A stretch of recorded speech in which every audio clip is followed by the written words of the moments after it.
Hey, I'm Lisa Chastain, and this is Money Mindset Unfiltered, where we strip the shame out of personal finance management and build something better. Today I'm talking about the hustle lie and why it's the most expensive advice you've ever followed. For the last decade, we've been told the same thing over and over again. Work harder, sleep less, sacrifice more, and if your financial life isn't working still, you just didn't hustle hard enough. But when we actually look at the data and the lived reality of women, that story starts to fall apart, and we're going to separate it out, and we're going to talk about it today on this episode. Let's start with the philosophy itself. Gary Vee has built a massive platform telling people things like, you should be working 18 hours a day. Sleep is for when you're dead, and if you're not hustling, you have no right to complain. I understand why that message spreads. For me, as a blue-collar girl, those are things my dad said to me. I understand why that message spreads. It sounds empowering, it sounds like agency, it sounds like go get 'em.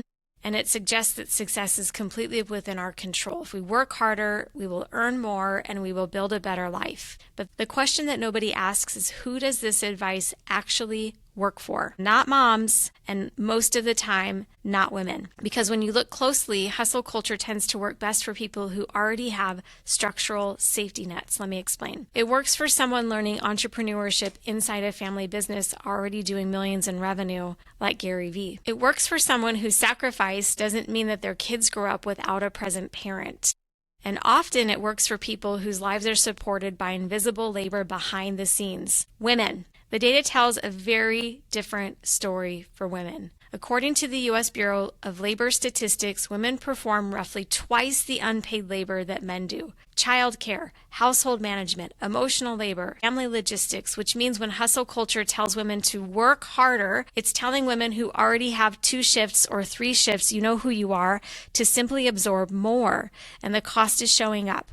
According to Bankrate in 2024, the study found that 75% of women report financial burnout. 3 out of 4 women are already burned out, compared to 57% of men. The grind isn't fixing financial stress, it's making it worse. And when women participate in the hustle economy, the gap continues. Research from Pew shows women running side hustles earn about 30% less per hour than men doing the same work. No shocker there. So the hustle culture creates a trap. Women are already hustling more than the system recognizes. And the solution we keep hearing is hustle harder. I don't know about you, but I'm over it. I'm done with it. No more hustle culture. No more, no thank you. There's got to be a better way, and we're going to talk about that in a little bit.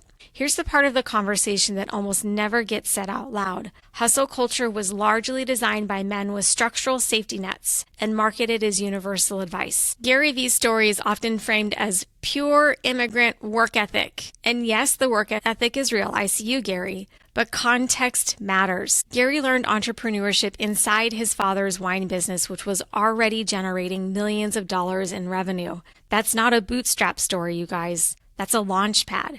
The entire hustle narrative assumes something else is happening in the background and that someone else is handling the rest of life. The house, the kids, the emotional labor, the daily logistics of living. For many men operating inside traditional structures, that someone is a spouse. For women, there is no one else. So the math changes. If you work 18 hours a day and you're responsible for childcare, meals, household management, and emotional labor, you're not working 18 hours, you're working 24. And half of that is unpaid labor. When Gary says sacrifice everything, he's usually talking about sacrificing free time. Well, that's great if you're 18 and going to college.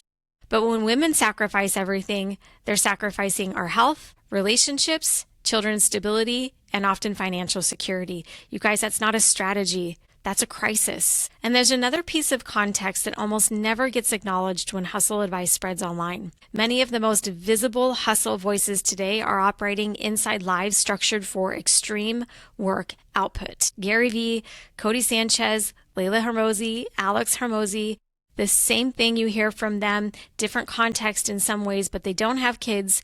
Many of them have made very intentional decisions to not have kids so that they can hustle their way to success and tell you to do the same. It just doesn't fit. It just doesn't fit. Layla's publicly said that she and Alex have chosen not to have children. Listen, that's not criticism, it's context. Extreme work output becomes much easier when your time is not divided by caregiving responsibilities. Advice about working 100-hour weeks spread easily online. Even Grant Cardone himself said he waited until 50 to have kids. Why? Because he was hustling his way to success. Now, if that's for you, maybe this video isn't for you. But for those of you who have been hitting your head against the wall over and over and over again, trying to hustle harder and create more, this message is for you. Living inside a life that actually allows that schedule is so much harder when you have kids and other responsibilities. Financially also, hustle culture creates another trap. It pushes women toward low leverage income strategies. Listen to me here. Side hustles, gig work, constant activity, but revenue is not wealth. Working 18 hours a day at $15 an hour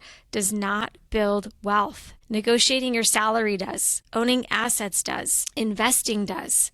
Resting enough to think clearly does. Right now, less than 10% of women-owned businesses ever cross the $1 million in revenue. Only 10% of female-owned businesses are making more than $250,000 a year. So while you're busy consuming hustle culture content online and they're making revenue off of you, the same time is that most women are not making even $100,000 in their business every single year.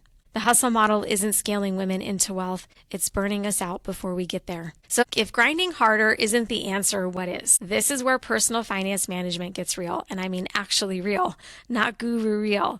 Real wealth comes from leverage. Leverage starts with something hustle culture never teaches: financial emotional intelligence. Money decisions are emotional before they're mathematical. When your nervous system is stuck in survival mode, you don't build wealth. You manage crisis. So here's the anti-hustle financial framework that I teach my clients, and I'd love for you to adapt. First, the energy audit. Gary Vee tells you to do an audit of your time, which as a coach I give to my clients as homework all of the time. But what I want you to do today is audit your energy. Where are you spending energy that produces nothing? Doom scrolling, guilt about not doing enough. We're really good at that as women. Formative productivity. And now let's ask a better question. Where would that energy create the highest financial return? One focused salary negotiation can produce more money than 6 months of a side hustle. You don't need to work more hours. You need better energy allocation. That's not laziness. That's strategy. You need more strategy, wealth producing strategy, which leads me to number 2, the wealth leverage principle. Take the math. Look at the math. One negotiated raise, $5,000 to $15,000 per year, every year.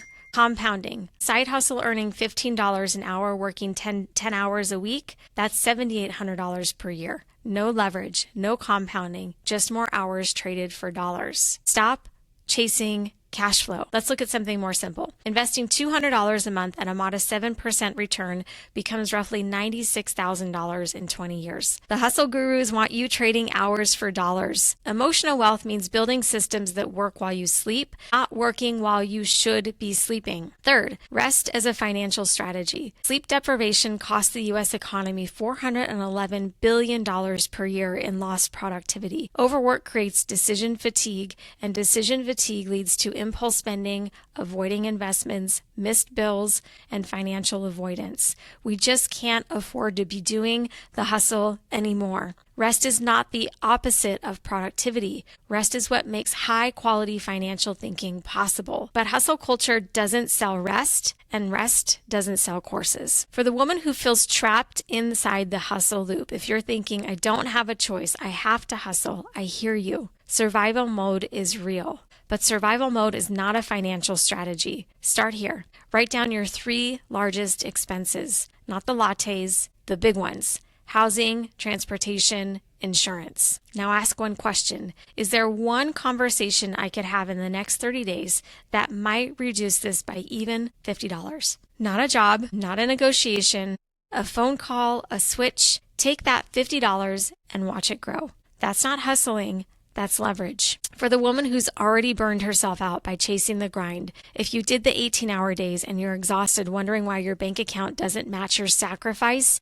you didn't fail. The system failed you. Here's your reset. Step 1, calculate your true hourly rate. This is mind-blowing for clients that I work with. total income divided by total hours worked, including unpaid labor. Step 2, identify the single highest value activity in your life, not the busiest, the one that actually creates opportunity. Step 3, protect 2 hours a day for that activity. And maybe it's just sleeping a little longer because you feel better and more productive. Let the rest be imperfect. It's not laziness. It's precision, and it's so needed. So here's what I want you to take from this. You don't need to hustle harder. You don't need to hustle smarter. Or maybe we just need to stop using that word altogether. Because emotional wealth isn't grinding until you break. It's about building a financial life that actually lets you live. If this hits differently for you, drop a comment and tell me, what's the hustle advice that burned you the worst? I read every single comment and I'll be there with specific next steps. And if you know a woman who's running herself into the ground following guru advice, send her this video. She deserves to know that there's another way.